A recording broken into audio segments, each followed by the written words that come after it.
Supreme court से आंदोलन का समाधान।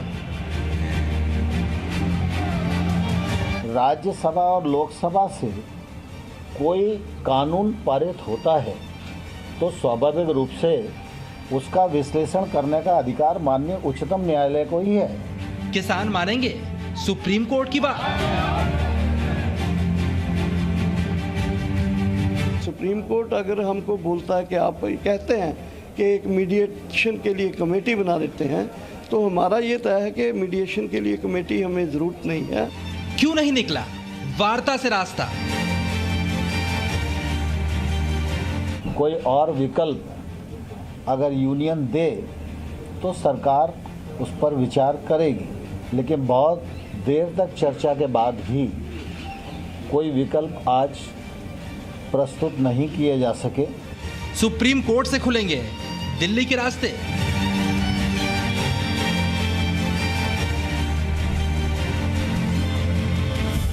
सुप्रीम कोर्ट ने ये कहा था कि किसानों ने रास्ता नहीं रोका। जो फैसला सुप्रीम कोर्ट कर चुकी है पहले, तो उसके बाहर थोड़ा जाएगी। आंदोलन पर सुप्रीम समाधान।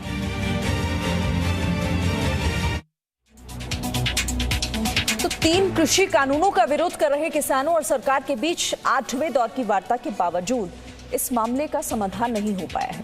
किसान 3 कृषि कानूनों की वापसी चाहते हैं, लेकिन सरकार कृषि सुधारों से पीछे हटने को तैयार नहीं है। तो इस बीच आज सुप्रीम कोर्ट में इस मामले में दाखिल याचिकाओं पर सुनवाई की जाएगी। आज सुप्रीम कोर्ट 3 कृषि कानूनों के खिलाफ दायर की गई याचिकाओं पर सुनवाई करेगा। इसके अलावा आंदोलन खत्म करवाने के लिए जो दाखिल हुई हैं याचिकाएं, उस पर सुप्रीम कोर्ट को आज सुनवाई करनी है। सरकार कृषि कानूनों पर सुप्रीम कोर्ट के निर्देशों को मानने का ऐलान कर चुकी है। ऐसे में सुप्रीम कोर्ट के निर्देशों पर किसानों की प्रतिक्रिया पर भी नजर रहेगी।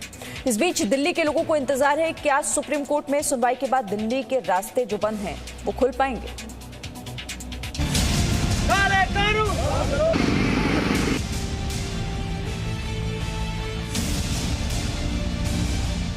सरकार और किसानों के बीच 8 दौर की वार्ता हो चुकी है, लेकिन अब तक 3 कृषि कानूनों पर उठे विवाद का कोई हल नहीं निकल पाया है।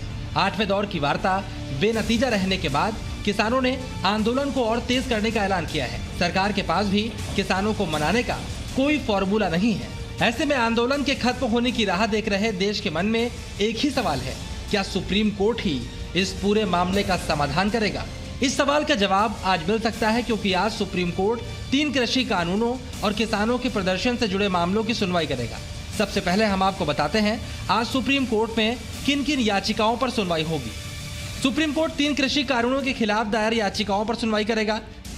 3 कृषि कानूनों की वैधता के खिलाफ 6 याचिकाएं दाखिल की गई हैं। दिल्ली बॉर्डर पर चल रहे आंदोलन के खिलाफ याचिकाओं पर भी सुप्रीम कोर्ट सुनवाई करेगा। प्रदर्शनकारी किसानों को हटाने के लिए 2 जनहित याचिकाएं दायर की गई हैं। इसके अलावा किसानों के मानवाधिकार उल्लंघन से संबंधित कई याचिकाएं भी सुप्रीम कोर्ट में दायर की गई हैं। इससे पहले सरकार ने सुप्रीम कोर्ट में वार्ता से रास्ता निकालने की उम्मीद जाहिर की थी, लेकिन 8वें दौर की वार्ता बेनतीजा रहने के बाद सरकार ने सुप्रीम कोर्ट के निर्देशों का पालन करने की बात कही है। वहीं किसान नेता इस मामले को कोर्ट के जरिए सुलझाने के पक्ष में नहीं दिख रहे। राज्यसभा और लोकसभा से कोई कानून पारित होता है तो स्वाभाविक रूप से उसका विश्लेषण करने का अधिकार माननीय उच्चतम न्यायालय को ही है। सुप्रीम कोर्ट जिस दिशा में निर्णय देंगे तो सरकार तो सुप्रीम कोर्ट के प्रति प्रतिबद्ध है ही। सुप्रीम कोर्ट के बारे में सरकार ने भी कहा था हमारे को कि आप सुप्रीम कोर्ट में जाइए, तुम भी जाओ हम भी चलेंगे। तो हमने उनको स्पष्ट कह दिया था कि ये सुप्रीम कोर्ट का मैटर नहीं है। हालांकि कई किसान नए कृषि कानून के समर्थन में भी नजर आ रहे हैं। किसानों की एक संस्था कृषि कानूनों के समर्थन में सुप्रीम कोर्ट पहुंची। Consortium of Indian farmers association ने कानूनों को किसान हित में बताया। इस संस्था ने मामले में CIFA ने मामले में पक्षकार बनाए जाने का अनुरोध भी किया है। संस्था के मुताबिक नए कानूनों से कृषि में विकास और वृद्धि आएगी। इससे पहले देश भर में किसानों की कई संस्थाएं कृषि कानूनों के समर्थन में केंद्रीय कृषि मंत्री से मुलाकात भी कर चुकी है और सरकार भी आंदोलनकारी किसानों से देश भर के किसानों के बारे में सोचने की अपील कर चुकी है। मैं पूरी तरह आश्वस्त भी हूँ कि किसान यूनियन जो आंदोलनरत हैं वो कृषि सुधार बिलों की भावना को समझेंगी और किसानों के हितों पर ध्यान देंगी। सरकार इस मामले में सुप्रीम समाधान के लिए तैयार है, लेकिन किसान इस मामले को सरकार और संसद के जरिए ही सुलझाना चाहते हैं। लेकिन इसमें सबसे बड़ी समस्या ये है कि किसान 3 कृषि कानूनों को रद्द करवाने को लेकर अड़े हैं, जबकि सरकार कृषि कानूनों को रद्द करवाने के अलावा किसानों से अन्य विकल्प चाहती है। सरकार का लगातार यह आग्रह रहा कि रिपील के अतिरिक्त कोई और विकल्प अगर यूनियन दे तो सरकार उस पर विचार करेगी, लेकिन बहुत देर तक चर्चा के बाद भी कोई विकल्प आज प्रस्तुत नहीं किए जा सके। सुप्रीम कोर्ट अगर हमको बोलता है कि आप कहते हैं कि एक मीडिएशन के लिए कमेटी बना देते हैं, तो हमारा ये तय है कि मीडिएशन के लिए कमेटी हमें ज़रूरत नहीं है। पार्लियामेंट डिस्कस करे इन चीज़ों को। पार्लियामेंट एज ए मीडिएटर ये 3 कानून को लेकर हमारे साथ डिस्कशन भी करे, मीडिएटर भी बने। इससे पहले सुप्रीम कोर्ट ने सुनवाई के दौरान एक कमेटी बनाने का विकल्प दिया था, जिसके लिए किसान तैयार नहीं है। सुप्रीम कोर्ट ने सुनवाई के दौरान किसानों के शांतिपूर्ण प्रदर्शन को उनका संवैधानिक अधिकार बताया था, लेकिन पंजाब में कई जगहों पर मोबाइल टावर में तोड़फोड़ की घटनाएं हुई हैं। इसके अलावा सुप्रीम कोर्ट में दाखिल एक याचिका में शाहीन बाग पर सुप्रीम कोर्ट के फैसले का जिक्र भी किया गया है, जिसमें रास्ता रोककर प्रदर्शन को सुप्रीम कोर्ट के फैसले के खिलाफ बताया गया है। सुप्रीम कोर्ट ने ये कहा था कि किसानों ने रास्ता नहीं रोका। जो फैसला सुप्रीम कोर्ट कर चुकी है पहले, तो उसके बाहर थोड़ा जाएगी।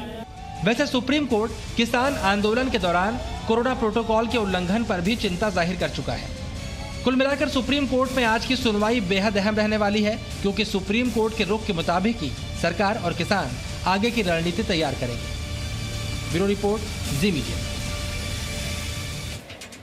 अब आपको बताते हैं कि आखिरकार ये मामला क्यों सुप्रीम कोर्ट तक पहुंचा और अब तक सरकार और किसानों के बीच 8 दौर की वार्ता कब हुई। तो पहला दौर 14 अक्टूबर को था। मंत्रियों के शामिल न होने पर किसानों ने बैठक का बहिष्कार कर दिया। दूसरा दौर 13 नवंबर, मंत्री शामिल लेकिन बैठक हुई बेनतीजा। तीसरा दौर फिर 1 दिसंबर को था, बैठक बेनतीजा रही।